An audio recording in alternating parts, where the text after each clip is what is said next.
O tema dessa mensagem é ventos contrários. No primeiro texto que lemos, em Marcos, no capítulo 6, nós vamos encontrar a narrativa de alguns acontecimentos da terceira viagem missionária de Jesus para a Galileia. Nessa rota, Jesus, ele vai até Nazaré. E a gente sabe que Nazaré era a cidade de origem, a cidade oficial de Jesus. Jesus, ele cresceu e viveu toda a sua vida, até o início do seu ministério em Nazaré. Mas o texto vai dizer, e a gente bem conhece a história, que em Nazaré, Jesus não pôde realizar nenhum milagre. Não que ele não desejasse realizar, ou que ele não pudesse fazê-lo. Mas a Bíblia vai deixar claro que Jesus não realizou nenhum milagre por conta da incredulidade dos habitantes daquela cidade. Também nesse período, Herodes começou a se preocupar com a popularidade de Jesus. A popularidade de Jesus estava tão elevada, estava tão em voga, que a multidão queria coroá-lo rei à força. De contrapartida, Jesus também esbarrava na antipatia, na resistência dos líderes religiosos da sua época. E por conta dessas dificuldades, Jesus, ele precisou se retirar. E o texto vai dizer que Jesus foi para um lugar deserto para orar. Jesus foi para um lugar inabitado, um lugar onde ele pudesse usufruir do descanso, do sossego. Mas o texto vai dizer que a multidão logo descobriu onde Jesus estava. E todos foram ter com ele. E o texto vai dizer que Jesus olha para aquela multidão. E Jesus os vê como um rebanho, como ovelhas sem pastor. Jesus se sente constrangido. O texto vai dizer que Jesus se move de íntima compaixão por aquela multidão, porque eles não tinham líderes religiosos que pudessem nutri-los, que pudessem pastoreá-los, que pudessem orientá-los. Aquela multidão estava faminta pelo pão do céu. E Jesus então começa a partilhar das verdades do reino para aquela multidão. Jesus começa a alimentar aquele povo com a palavra de Deus. E durante horas a fios, aquela multidão permanece naquele lugar deserto, naquele lugar inabitável, naquele lugar distante de um povoado. E a Bíblia vai dizer que Jesus então observa uma necessidade humana. Ele nunca vai estar à parte daquilo que nos interessa. Ele nunca vai estar indiferente daquilo que nos é necessário. Jesus se preocupa conosco como um todo. Ele quer a nossa alma, sim. Ele quer o nosso coração, sim. Mas Ele também quer que você usufrua de toda a plenitude, de todo o cuidado dEle. A Bíblia diz que Jesus então questiona, Ele vai inquirir dos seus discípulos, pedindo a eles, dando ordem para que eles alimentassem a multidão. Aqueles discípulos conseguem angariar ali 5 pães e 2 peixes. E o texto vai dizer que Jesus então multiplica. E naquele milagre da multiplicação daqueles 5 pães e 2 peixes, Jesus alimenta uma multidão superior a 5.000 pessoas. Depois desse grande milagre, Jesus dispersa a multidão. E ele vira para os seus discípulos, no verso 45 que lemos, e ele dá uma ordem. Em algumas versões vai dizer que Jesus ordenou, em outras que Jesus insistiu, em algumas outras que Jesus compeliu. Ou seja, esses termos, eles fazem menção à urgência. Jesus urgiu veementemente. Jesus, ele deu uma ordem imperativa, uma ordem, diretiva, uma ordem explícita para aqueles discípulos: entrem no barco e atravessem para o outro lado. E o texto vai dizer que aqueles discípulos obedeceram. E o que eu entendo com essa palavra? Jesus sempre vai nos conduzir algumas provações para que nós possamos crescer espiritualmente. Porque se você continuar lendo o verso 47 ou verso 50, você vai entender que os discípulos não entenderam a multiplicação dos pães e dos peixes. Eles não conseguiram receber, ou entender, ou visualizar naquele milagre a divindade de Jesus. Às vezes a gente vê coisas acontecendo. Às vezes a gente até experiencia alguns milagres, mas Deus quer que você cresça. Deus quer que você tenha as suas próprias experiências com Ele. E Jesus agora conduz esses discípulos para o meio do mar. E ali a gente sabe que era um lago. Para que eles pudessem, a partir daquele milagre agora, não mais visual, mas um milagre experiencial, eles pudessem crer e viver, e saber, e acreditar na divindade de Jesus. Então Jesus sempre vai nos conduzir a lugares de provação para que nós possamos crescer espiritualmente. Quando a gente olha para esse texto, a gente percebe que a vida cristã é uma viagem cheia de dificuldades. A vida cristã, ela vai nos remeter como um símbolo psicológico que a nossa vida, a nossa existência é como um barquinho a remar sobre as dificuldades. As dificuldades aqui nós vamos entender que são, ou melhor, os ventos contrários, as chuvas, as torrentes, as águas agitadas, o mar encapelado sugere que são as dificuldades e as provações da vida. E a gente percebe que nós estamos nessa jornada, nesse trajeto, nessa navegação. E vez por outra somos submetidos a algumas intempéries. Somos submetidos a algumas tempestades. Eu sei que se nós fôssemos aqui narrar quantas dificuldades nós já passamos, vocês, não teríamos tempo hábil para falar. Por mais tenra idade que você tem uma experiência amarga. Por quê? Porque o pecado trouxe essas propostas para a vida. Quando Deus nos deu a vida, quando Deus soprou no homem o fôlego de vida, Deus não tinha em mente o sofrimento, a dor, as dificuldades. Não.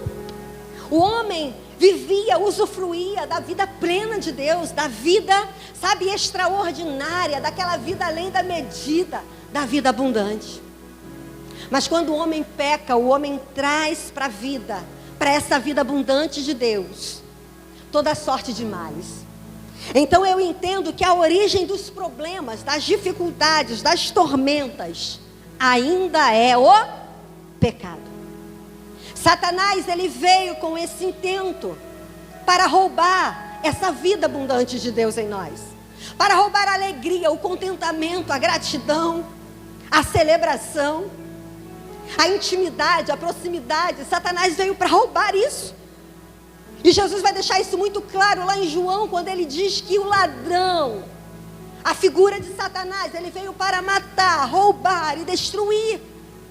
E qual é o interesse máximo de Satanás? É essa vida, a vida abundante de Deus, a vida que ele roubou no Éden de Adão, a vida que ele roubou no Éden de Eva. E ele quer roubar de nós, porque a Bíblia diz que Jesus, ele veio para dar a vida, e a vida abundante de volta. Então, queridos, entenda, Satanás não está interessado no seu casamento tão somente.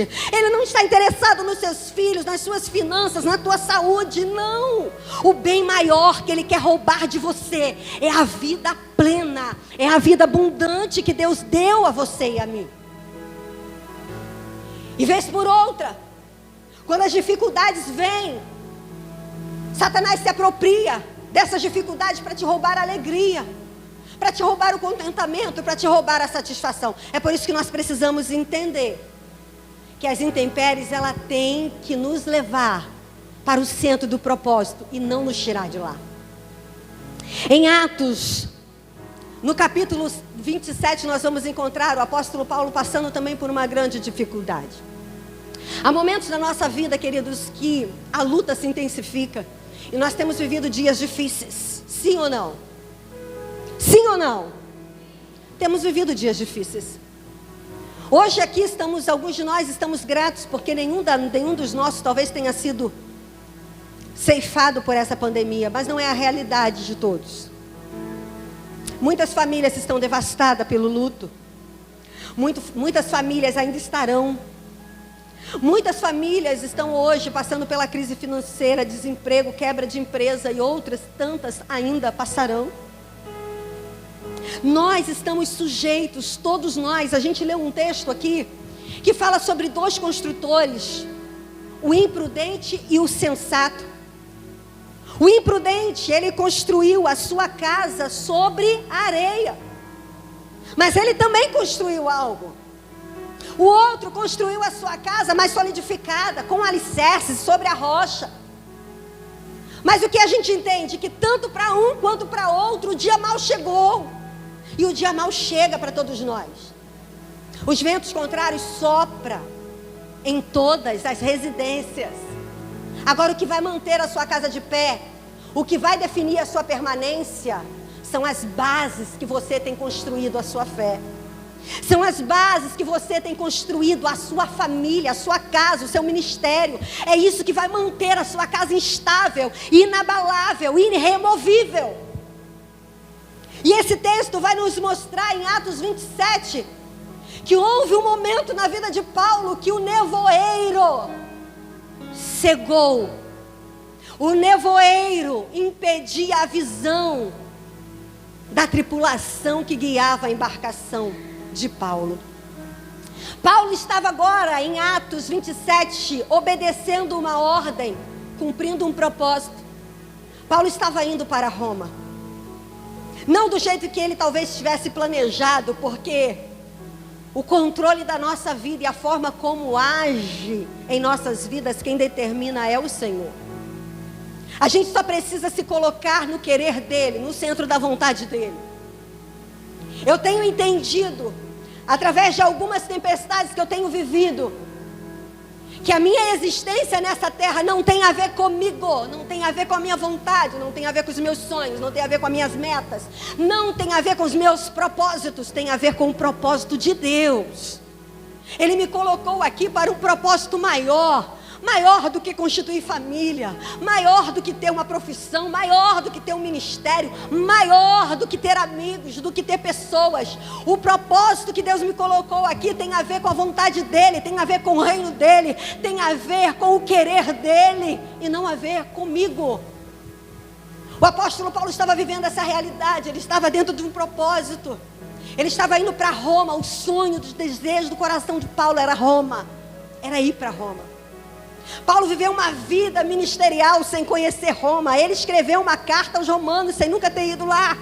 E agora Deus envia Paulo para Roma, mas ao contrário do que ele pensava que seria. Deus não estava mandando Paulo ir para Roma num navio transatlântico.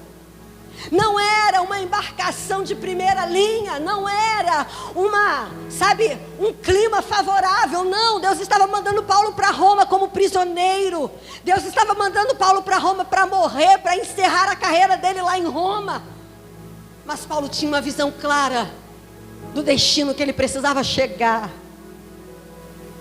O Senhor nos trouxe aqui nessa noite para nos mostrar que o nevoeiro não pode cegar a nossa visão. Não podemos perder o foco do nosso destino. O sol pode se esconder, as estrelas podem perder o seu brilho, porque o texto vai dizer que houve uma densa nuvem, era inverno, um vento contrário veio contra aquela embarcação, contra aquele navio. O navio alexandrino não tinha bússola, não tinha meios para se orientar, eles se orientavam pelo sol, pela estrela, e o texto vai dizer que não havia estrela, eles estavam à deriva. Há momentos que parece que o remo se perde das nossas mãos, há momento que nós ficamos perdidos, desorientados no escuro, mas eu quero dizer para você, Deus enxerga na escuridão, Ele não perde o rumo e nem o controle de coisa alguma. Paulo estava naquela situação de caos, era inverno, não havia estrelas, e o texto diz que no meio da viagem, um furacão se levanta. um vento contrário, de alta magnitude. Ele veio com ímpeto contra aquela embarcação. Aqueles homens que ali estavam, ficaram atônitos, desesperados. Alguns tentaram salvar sua própria vida. Mas Paulo, ele tinha uma convicção dentro do seu interior. Ele sabia: eu vou chegar a Roma. O Senhor hoje te pergunta: você sabe qual é o seu destino final? Porque no meio da nossa viagem, intempéries pode se levantar. No meio da nossa jornada, o nevoeiro pode nos cegar. Mas quem tem convicção de que vai chegar a Roma, esse descansa à sombra do Onipotente. Eu quero dizer para você: há descanso para nós no meio das tempestades. Há descanso para nós no meio das dificuldades, no meio do caos. Há descanso, há um lugar de descanso em Deus. A Bíblia diz que Paulo anima aquela tripulação. Paulo diz: olha, nós não vamos morrer. Tudo diz que vai dar ruim, tudo diz que vai dar errado, tudo diz que a navegação não vai dar certo, que o navio vai naufragar. Mas Paulo disse: nós não iremos morrer, porque eu estou no centro do propósito de Deus. O texto vai dizer que a embarcação se perde, mas nenhuma daquelas pessoas morrem. Porque quando Deus está no controle das adversidades da nossa vida, ainda que tudo se perca, ainda sabe que tudo aquilo que é visível se desmorone, você precisa crer que haverá uma tábua para você se agarrar e se salvo. Deus vai deixar uma ferramenta, Deus vai deixar alguém, Deus vai deixar um recurso, Deus vai deixar um meio, Deus vai abrir um caminho, mas você vai chegar a Roma. Então aprenda a descansar no Senhor. No verso 47, coloca para mim, por favor. Nós vamos ver um tempo estabelecido para que Jesus haja na nossa vida. O texto vai dizer, no verso 47 de Marcos, por gentileza. O texto vai dizer que Jesus, ao entardecer, em algumas versões está ao anoitecer, Jesus visualiza os discípulos no meio do mar. Jesus estava em terra, mas ainda havia luz solar. E de longe, Jesus vê os discípulos no meio do mar. Verso 48. Ele notou também que os discípulos estavam em apuros. No meio do mar, Jesus lá na terra, ainda era dia, por volta das 6 da tarde, Jesus olha e visualiza os discípulos em grande dificuldade.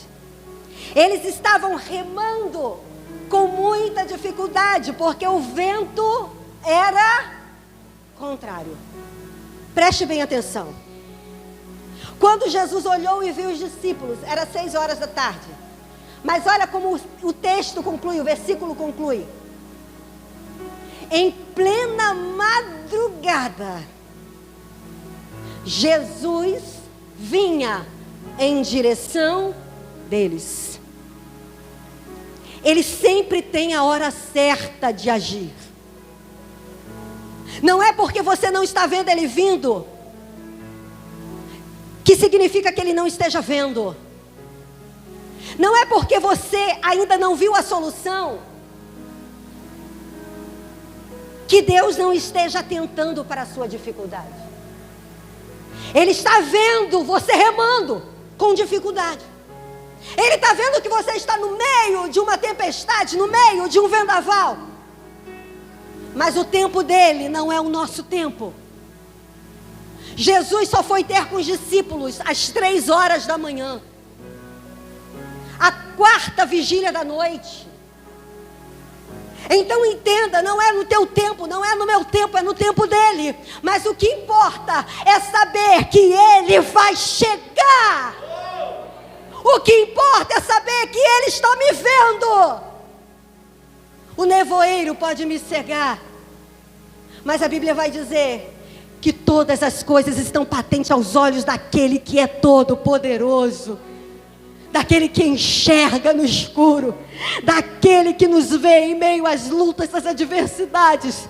E como foi dito aqui, Jesus sabia que os discípulos aguentariam, porque Ele não nos dá uma prova além do que a gente possa suportar. Talvez você esteja vivendo esse momento, talvez você esteja remando com grande dificuldade. Deixa eu dizer para você, Jesus sabe que você vai conseguir chegar até a 4ª vigília da noite. Ele sabe que você tem força no braço. Ele sabe que você tem coragem. Ele sabe que Ele te deu ferramentas. Então comece a utilizar. Se é um balde, tira a água. Se é o remo, segura forte. Mas espera firme, convicto de que a 4ª vigília da noite Ele chega e Ele muda a situação. Quando eu olho para esse texto, o texto diz que aqueles discípulos, pode deixar o texto, eles estavam no meio de uma tempestade. O texto vai dizer que o vento era contrário. Para velejarmos, a gente precisa de ventos favoráveis. Lembra do que eu disse, que a nossa vida é um barco? O mar é a vida, as tempestades são as dificuldades. Pois é. Para velejarmos nesse mar, a gente precisa de ventos favoráveis. Mas para crescermos, a gente precisa dos ventos contrários. Existe um jargão que diz que mar calmo não forja bons marujos. É na tempestade que você é forjado. É na dificuldade que você se torna um bom marinheiro, um bom navegante, um experiente e habilidoso navegador. É nas dificuldades que você vai tendo a sua força forjada, seus músculos trabalhados. E o vento contrário, ele tem um objetivo na nossa vida, queridos. O que nós chamamos de tempestade, Deus chama de oportunidade. O que nós chamamos de tempestade, Deus chama de aprendizado. O vento contrário, ele é didático, ele nos faz crescer. O vento contrário, ele tem como objetivo, muitas das vezes, expor as nossas fraquezas. Já percebeu que às vezes, alguns ventos são tão intensos, que ele desfolha as árvores, que ele expõe algumas raízes? Pois é, há momentos que a gente enfrenta ventos tão intensos, que parece que a gente é virado ao avesso. Tem hora que a dor é tão dilacerante. Tem hora que você se vê tão só. Tem hora que você começa a remar. E a 4ª vigília da noite parece não chegar nunca. Tem hora que a sua força se exaure. Tem hora que você se cansa. Pois é. É nessa hora que Deus te vira ao avesso. É nessa hora que Ele expõe você. E ser exposto por Deus é a coisa mais deliciosa do mundo. Porque Deus não nos expõe para nos menosprezar, para nos destruir. A exposição de Deus é para nos tratar. Deus arranca às vezes no meio do vento toda a impureza que há em nós, toda a altivez, toda a soberba. Às vezes a gente começa a caminhar com Deus, adquirir experiências com Ele, e a gente começa a ficar muito autossuficiente, muito independente. Sabe, às vezes a gente começa a agir aleatória à vontade de Deus. E aí Deus vem com toda a tempestade, com todo o vento, enviado por Ele, com toda a provação, para que a gente seja purificado. O apóstolo Paulo vai sofrer uma grande intervenção divina. Ele vai ser virado do avesso e ele vai clamar por socorro. Senhor, me livra desse espinho. Senhor, me ajuda, me ajuda. E aí o Senhor vira para Paulo e diz: eu estou te expondo, Paulo. Eu estou te expondo, porque eu quero você aonde você está. Às vezes a gente precisa ser criança. A gente precisa se manter criança perto de Deus. A gente precisa crescer para muitas coisas. A gente precisa amadurecer para muitas coisas. Mas se há um lugar que a gente precisa permanecer pequenininho, é diante de Deus. Jesus, ele vai chamar os seus discípulos e vai dizer assim, olha, diante de algumas crianças que estavam com ele, Jesus vai dizer assim: se vocês não forem como uma dessas crianças, vocês não poderão herdar o reino dos céus. Há momentos que a gente começa a crescer. E o crescimento traz para nós independência. Traz certa segurança. E aí a gente começa a ficar altivo. A gente quer trabalhar independente da vontade de Deus. Lembra de Jonas? Jonas foi um profeta de Deus, um homem usado por Deus. Mas houve um momento que Jonas ficou altivo, soberbo, ao ponto de achar que podia recusar uma ordem de Deus. Ele achou que ele podia mudar um destino que havia sido traçado por Deus. Deus disse: Jonas, vai para Nínive. E ele, independentemente, toma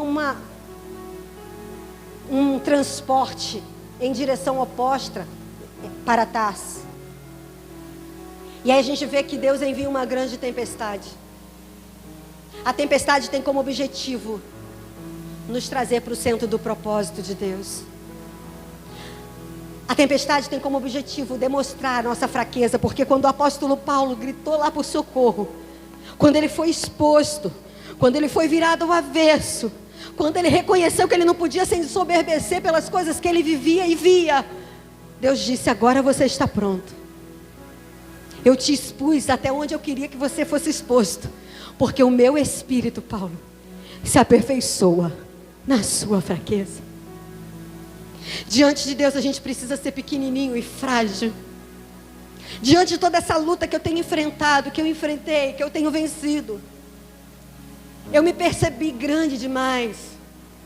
Eu me percebi vivendo uma vida independente, aleatória à vontade de Deus, mesmo dizendo que eu era dependente. Houve um momento que eu quis inquirir de Deus, que eu quis me impor para Deus. E Deus me fez chegar, fez vir um vento impetuoso e contrário sobre a minha vida, para expor a minha fraqueza, para eu entender que eu precisava de novo segurar na mão dele. E me perguntaram: pastor, o que você está sentindo? Como você está? Eu falei: eu estou me sentindo uma criança passeando, segurando na mão de Deus. Às vezes a gente quer ser adulto, mas a criança, ela tem uma qualidade. A criança, ela segura na mão do pai. E ela não observa para onde ela está sendo levada. Ela não vai inquirir o destino que ela está sendo guiada. Ela não vai guardar a rota, porque ela sabe que está segura. Ela segura na mão e ela vai. Com Deus a gente precisa agir dessa forma. A gente precisa segurar, ou deixar que Ele segure nas nossas mãos e que Ele nos guie, mesmo que você não saiba para onde, porque Ele sabe o destino que você tem que ir. Ele sabe aonde você tem que estar. Ele sabe o que você tem que fazer. E às vezes a gente tem que descer ao mais profundo abismo. Às vezes a gente tem que ser exposto ao mais terrível vento contrário, para que a gente possa chegar ao centro da vontade, do propósito dele, e entender que você não está aqui para viver para você mesmo.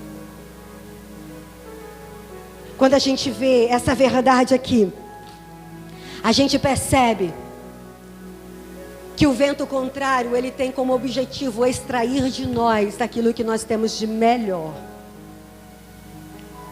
Na Palestina, ao lado norte da Palestina, existem algumas montanhas calcárias que são revestidas por cedros. O nome dessa montanha é Líbano, fica no Líbano. E os cedros que existem sobre essa montanha, eles são exuberantes. Eles apresentam estupenda beleza durante 6 meses do ano. Eles ficam todos branquinhos pela neve que paira sobre o cume daquele monte. É a coisa mais linda de se ver. Mas o sentido do cedro, ou o perfume do cedro, não é exalado quando ele está belo, coberto pelas neves. O perfume do cedro só pode ser sentido quando o vento contrário bate. Quando o vento ocidental vem sobre aquelas montanhas. Em Jerusalém, que fica a quilômetros do Líbano, é possível se sentir o aroma dos cedros. Quando o vento contrário vem sobre as nossas vidas, Deus quer exalar o bom perfume que habita, que está dentro de nós. Que às vezes a gente está guardando as 7 chaves, sabe? O vaso de alabastro às vezes precisa ser rompido. Lembra de Paulo e Silas em Atos 16, não é? Se não me falha a memória. Quando eles são aprisionados. O texto vai dizer que arbitrariamente eles são presos, eles apanham, eles são açoitados. Aqueles vasos de alabastros foram rompidos, foram rasgados. Foram depositados dentro de uma prisão. Mas lá dentro, o que tinha dentro deles exalava. O vaso estava quebrado, moído, arruinado. Mas o perfume trouxe, sabe, fragrância para aquele lugar de trevas. É isso que Deus quer de nós. No vento contrário a gente se quebra. No vento contrário a gente exala. No vento contrário a gente expande a glória de Deus que há dentro de nós. Então passe a valorizar os ventos contrários da sua vida. E permita que o melhor que você tem dentro de si alcance aqueles que estão à sua volta. Volto para Paulo. Dentro daquele barco, dentro daquele navio, Paulo exalou um bom perfume. Paulo, no meio do caos, no meio do desespero, Paulo ousou ter paz. E eu quero dizer para você que quando você se permite ser uma ferramenta de Deus no meio das suas tempestades, não só você sobrevive, mas todos que estão ao seu lado chegam em segurança em terras firmes. O texto vai dizer que não só Paulo sobreviveu, mas as 276 pessoas que estavam com ele chegaram ileso, apenas segurando tábuas do navio, mas ileso à ilha chamada Malta. Deus quer te usar como uma ferramenta no meio das suas dificuldades. Eu tenho vivido essa experiência. Deus me levou para um lugar, Deus me fez gerar um filho, perder um filho, porque não era para mim essa gestação, era para que eu entendesse alguém que estava vivendo a mesma dor. Eu precisava estar naquele lugar, eu precisava estar naquela sala. Como médica, eu não podia estar porque eu não sou médica, não sou enfermeira para estar lá. Então o que Deus fez? Deus fez eu gerar um bebê, perder um bebê, para eu estar no lugar certo, como um anjo do Senhor, para alcançar uma vida que estava desesperada. Não tem nada a ver com você e comigo. Somos submetidos aos ventos contrários para que o perfume dele exale através de nós. Para concluirmos, mesmo no meio das tempestades, a vida cristã é marcada por milagres. No verso de número 48, nós lemos: Jesus vê a dificuldade. Jesus vem ao encontro dos discípulos. E apesar de muitas vezes ele não ser reconhecido por nós, ele sempre virá ao nosso socorro. Às vezes estamos tão atônitos por causa da tempestade, que mesmo quando os milagres começam a vir em nossa direção, a gente não consegue enxergar e saber que vem da parte de Deus. Às vezes Deus usa recursos, Deus usa pessoas para te abençoar, mas você está cego, está perdendo tempo tirando a água do barquinho. Aí você olha para aquele recurso, para o milagre que está vindo, e você grita: socorro, é um fantasma! Às vezes a gente não consegue reconhecer Jesus vindo em nossa direção, mas mesmo assim, Ele vem. Há momentos que a dor nos cega, nos tira o entendimento. Há momentos que a dor é tão intensa, eu imagino a dor de uma mãe sepultando um filho. Essa dor tira toda a percepção, gente. Essa dor, eu tive assim uma experiência pequena perto disso, mas imagina você criar um ser, chegar à fase adulta, ou uma criança, e Deus levar. A dor é uma dor dilacerante, é uma dor que, sabe, tira de você toda a capacidade de intelecto, de entendimento. E há momentos que a dor é tão intensa que você fala coisas que você não queria falar. Existe uma canção que eu acho que é de Israel, do Israel Subirá, que diz assim: olha, como pode me amar, sabendo que eu te culparia, pelo que não saísse, ou pelo que não foi como eu queria. Como pode me amar assim? Há momentos que a dor é tão grande que a gente culpa Deus, que a gente questiona com Deus. Mas sabe o que eu entendo pela palavra? Deus é um Deus tão amoroso, tão gracioso, tão misericordioso, que Ele diz assim: olha, eu não me lembrarei do tempo da sua ignorância. Ignorância é falta de conhecimento, é incapacidade intelectual. Há momentos que a gente perde essa condição. Há momentos, talvez você que está aí do outro lado esteja vivendo essa dor. Há momentos que você está tão desesperado que você fala: Deus, por que fez isso comigo? Por que o Senhor levou? Por que o Senhor fez? Por que essa doença, Senhor?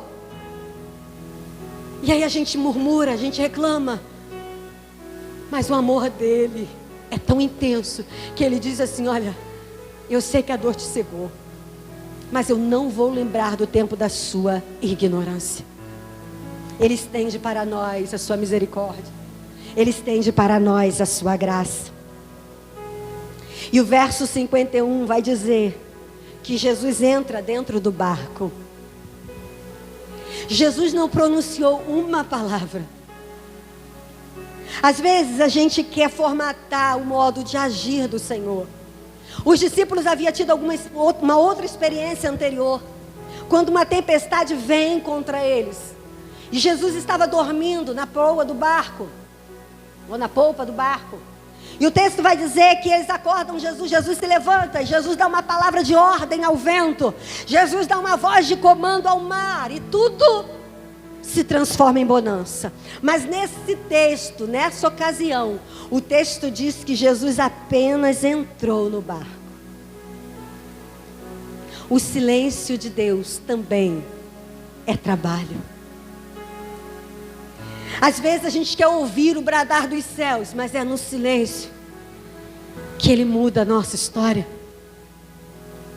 É às vezes sem uma palavra que você vai ver o mar se aquietar, que você vai ver o milagre acontecer, que você vai ver a bonança chegar. Então esteja atento ao modo operante do Senhor. Pode ser que Ele esteja aí hoje bradando, gritando para o mar e para o vento, mas pode ser que Ele esteja em total silêncio. Mas isso não significa que Ele está inativo, isso não significa que Ele está inerte, isso não significa que Ele está apático. Deus está no controle, mesmo que em silêncio. Navegar é preciso, apesar dos ventos contrários. A vida cristã, ela é sempre para frente, ela é sempre adiante.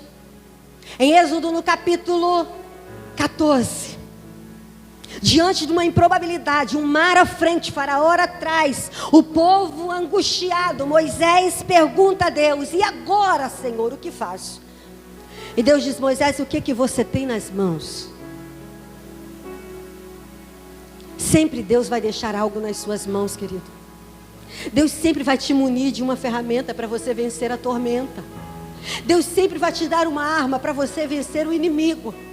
Deus sempre vai ter um lugar de refúgio para você. Moisés disse: eu tenho apenas uma vara, um cajado. E Deus disse: toca nas águas, Moisés, porque a minha ordem é: diga ao povo que prossiga, diga ao povo que avance. A nossa jornada, o nosso trajeto, a nossa navegação é para frente, é rumo ao porto seguro. E o texto vai dizer que Deus envia um vento contrário. Ao contrário do que a gente pensa, o mar não se abriu da frente do povo ou na frente do povo. Quando Moisés toca nas águas, Deus envia um vento contrário. Diga assim: vento contrário. É sinal de milagre. Tem muita gente com medo do vento contrário. Deixa eu dizer uma coisa para você.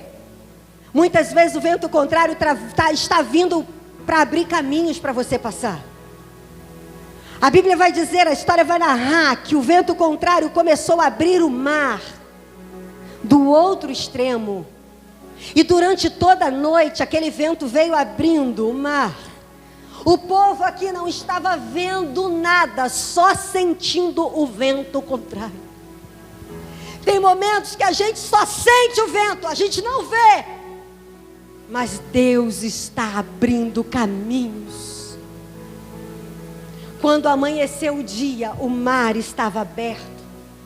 Havia um caminho, havia uma estrada sólida para aquele povo atravessar. Siga adiante. Navegue para frente. O vento contrário está vindo. Pois é, ele é sinal de milagre. Ele é sinal de exposição, ele é sinal de tratamento, ele é sinal de crescimento. E para a gente finalizar essa mensagem, o último verso, ou o último texto que a gente leu, Jesus ele vai relatar acerca desses dois construtores. E o que vai fazer você permanecer firme depois das tempestades? Como eu já disse aqui anteriormente, é a base que você tem. Lembra que ventos contrários é que vão te forjar como bom marujo? Pois é. É o tempo que você gasta em oração com Deus. É o tempo que você gasta em leitura com a palavra. É o tempo que você gasta em devoção, em obediência. É o tempo que você vem para ouvir. Mas deixa eu dizer uma coisa para você. O que faz a gente vencer as intempéries da vida é tudo isso e mais um pouco. Sabe qual é o mais um pouco? É você vir, ouvir e pôr em prática o que você ouviu. Jesus vai dizer que aquele que ouve as palavras dele e coloca em prática é semelhante ao homem que construiu a sua casa com alicerces. Quando você constrói uma casa, você investe grande parte de recursos no alicerce. O alicerce consome muito dinheiro. E o alicerce é algo que não vai dar aparência, não vai contabilizar como algo que vai contribuir para a beleza da fachada da tua casa. Porque o alicerce não é visível. O alicerce vai gastar tempo, recurso, muito dinheiro e vai ficar escondido. Sabe o que é isso? É o tempo que você está de joelho no chão na tua casa. É o tempo que você lê a palavra. É o tempo que você está lá em obediência às leis do Senhor. É o tempo que você está em devoção a Ele. É o tempo que você está colocando em prática aquilo que você ouve do altar. Pois é, não tem visibilidade. Mas é isso que vai garantir a tua permanência diante das adversidades. Construa um alicerce sólido em Deus, obedecendo às suas diretrizes. Não adianta vir para cá, ouvir a palavra, se você não tem o hábito ou o desejo de obedecer. Porque o que vai te manter firme é você não ser um ouvinte esquecido e desatento, mas um ouvinte praticante da palavra. A tormenta vai vir. Tormentas são águas, sabe, caudalosas, que correm ou que caem. Quando a tormenta vier, quando os rios transbordarem, quando o vento contrário vier, pode ser que o reboco da fachada caia. A gente viu aí, né, uma tempestade recente. Pode ser que os telhados até fiquem desalinhados. Pode ser que você perca até uma telha, sofra até alguma avaria. Mas no final da tempestade, a casa vai estar de pé. Porque o alicerce é fundamentado, é bem, sabe, solidificado. E presta atenção, o homem prudente, ele não somente alicerçou a casa, mas ele construiu a casa sobre a rocha. Ele escolheu um terreno estável, ele escolheu um terreno sólido. Por isso a casa dele se manteve. Escolha Jesus para ser a rocha de qualquer construção da sua vida. Vai casar? Chame Jesus. Vai comprar uma casa? Chame Jesus. Vai negociar alguma coisa? Chame Jesus. Vai comprar alguma coisa? Chame Jesus. Eu aprendi a sair de casa para comprar roupa, chamando Jesus para ir comigo. Eu aprendi a deixar que o Espírito Santo me conduzisse nas escolhas da roupa que eu tenho que vestir para ministrar. Eu aprendi a chamar Jesus na hora de corrigir meus filhos. Eu aprendi a chamar Jesus na hora de ter uma conversa franca com meu marido. Eu escolhi chamar Jesus na hora que eu tenho que me silenciar e engolir seco. Eu escolhi chamar Jesus para toda e qualquer situação da minha vida. E até aqui, como disse Samuel, até aqui tem me ajudado, Senhor.